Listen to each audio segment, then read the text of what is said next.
Students, ये next question है straight line series में। इसमें आप इस क्वेश्चन को पढ़ लीजिए एक बार। एक ट्राइंगल एबीसी गिवन है, उसके वर्टिसेस आल्सो गिवन और ऑर्थो सेंटर पूछा है आपसे। तो ये क्वेश्चन किस तरह से होगा, बिल्कुल आपको जो ऑर्थो सेंटर निकालने की स्टैंडर्ड प्रोसीजर है उसका यूज़ करना पड़ेगा इसके लिए।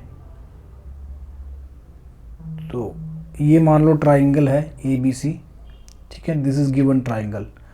वर्टेक्स ए आपके पास दे रखा है -1,7। वर्टेक्स बी भी दे रखा है, it is -7,1 and vertex C is 5,-5। ये आपका वर्टेक्स सी है, ठीक है। ऑर्थो सेंटर के बारे में आप जानते हो कि जो एल्टीट्यूड्स होते हैं उनका point of intersection ortho centre आपका रहता है, ठीक है। तो एल्टीट्यूड्स मैं यहाँ पे ड्रॉ कर देता हूँ और उनका जो पॉइंट ऑफ इंटरसेक्शन होगा वही हमारा ऑर्थो सेंटर होगा, ठीक है। तो यहाँ से एक एल्टीट्यूड ड्रॉ किया, एक सामने को ड्रॉ कर देंगे और इनको सॉल्व करके जो पॉइंट आएगा वो ऑर्थो सेंटर है। तो ये जो मैंने ग्रीन लाइंस ड्रॉ कर रखी हैं ये एल्टीट्यूड्स हैं। तो इनको लिखने के लिए मुझे let this point is D, this is E. मुझे लाइंस की स्लोप्स पता लग जाए, अगर बी ई की स्लोप, मुझे बी ई की स्लोप पता लग जाए और स्लोप ऑफ ए डी लग जाए पता, तो डायरेक्टली हम क्या कर सकते हैं, हम using point A and B इनकी इक्वेशन लिख लेंगे। तो बी ई की स्लोप क्या होगी, बिकॉज ये बी सी की क्या है, जो बी ई है ये ए सी के क्या है, परपेंडिकुलर है, ए सी के परपेंडिकुलर है। तो इसकी slope -1 divided by slope of A C रहेगा, which is -1 divided by A C. A C की स्लोप कितनी आएगी, पॉइंट्स दे रखे हैं ए और सी के, तो निकल आएगी 7 -5 divided by -1 -5। 12 divided by -6, 12 divided by it is -2, ऊपर भी -1 है तो ये 1/2 आ जाएगी, ठीक है। ये बी ई की स्लोप आई। इसी तरह से ए डी की स्लोप मैं पहले निकाल लेता हूँ, -1 divided by slope of A D perpendicular है बी सी के, आप देख सकते हैं बी सी के परपेंडिकुलर है, तो slope of B C M slope से मैं स्लोप के लिए यूज़ कर रहा हूँ, it is -1 divided by B C की स्लोप 1 -5 डिवाइडेड बाय -7 -5। तो ये बन जाएगा कितना, 6 डिवाइडेड बाय -6 डिवाइडेड बाय -12 -1/2 और एक माइनस ऊपर है तो ये टोटल 2 बन जाएगा, ठीक है। इट इज़ 2, ये 2 बन गया। तो इन दोनों की रिस्पेक्टिव इक्वेशंस भी लिख लेंगे। सबसे पहले मैं बी ई की इक्वेशन लिखता हूँ, बी ई की इक्वेशन। तो ये पॉइंट बी से पास करेगा और इसकी स्लोप मेरे पास है, तो y -1 इक्वल टू स्लोप आ गई 1/2 एंड x -7, ठीक है। सो इट इज़ 2y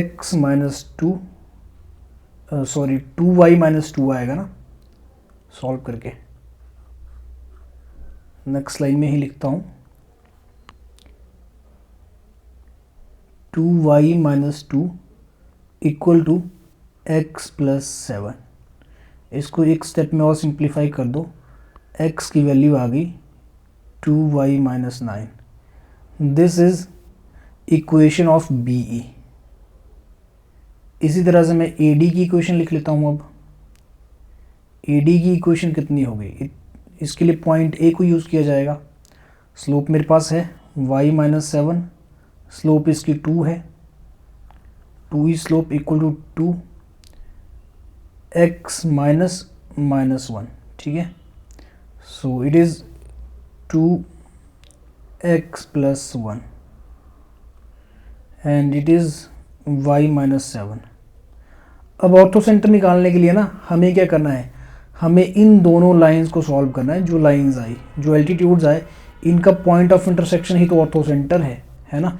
इनका point of intersection ortho centre है, तो इनको डायरेक्टली सॉल्व कैसे करेंगे, इनको सॉल्व करने के लिए मैं यहीं से सॉल्व कर लेता हूँ। x की वैल्यू तो मेरे पास आई है, इसको यहाँ पुट कर दो, x की वैल्यू को पुट कर दिया जाए तो y माइनस, मतलब इन दोनों को मैं एक साथ सॉल्व कर रहा हूँ, y minus 7 equal to 2 times x की वैल्यू कितनी आई है 2y माइनस 9 है, सब्स्टिट्यूट कर दिया this minus 9 plus 1,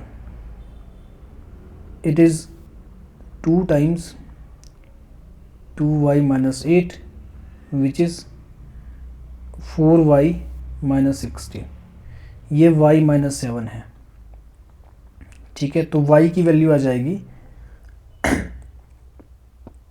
minus 7 plus 16 equal to 3y, और यहाँ से y की वैल्यू आ गई 3, 9/3। y अगर 3 आ गया तो x कितना आएगा, x की वैल्यू भी सिंपली आप यहाँ पुट कर दो और इस वाली इक्वेशन में पुट कर दो तो x आ जाएगा, x will be 2y minus 9 which is 2 into 3 minus 9, it is minus 3। तो x की वैल्यू आई माइनस 3 और y की वैल्यू आ गई 3। कोई पॉइंट ऐसा होना चाहिए विच इज़ ऑप्शन ए। तो ये ऑप्शन ए करेक्ट है इसका ऑर्थो सेंटर का, और ऑप्शन ए आ गया। सिंपल क्वेश्चन था, टाइम नहीं लगना चाहिए इसको करने में ज़्यादा।